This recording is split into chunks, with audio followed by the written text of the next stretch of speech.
সবাই কেমন আছো? আমরা ভালো আছি। তো ভালো থাকার কারণে আজকে আমি আমার নিজের হাতে বরকে রান্না করে খাওয়াবো। এই যে দেখতে পাচ্ছ, ওকে বাটতে দিয়েছি, ও বাটনা বাটছে। এই যে আর কি করে চোখ লুকাবে তাই দেখছি। আর আমি আলু ভাজতে বসিয়ে দিচ্ছি। আজকে ওর জন্য আমি চিকেন করে খাওয়াবো। আমি ওটাই ভালো পারি, তো ওকে ওটাই খাওয়াবো বলে আজকে ঠিক করেছি।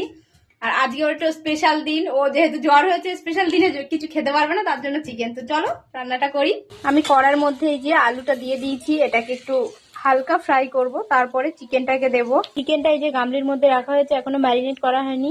এর মধ্যে মশলা দেওয়া আছে, শুধু রসুনটাকে বাটা কমপ্লিট হলেই দেবো। আমাদের মিক্সচারটা নষ্ট হয়ে গেছে, যার জন্য এই যে জয়কে দিয়ে আমি বাটিয়ে নিচ্ছি।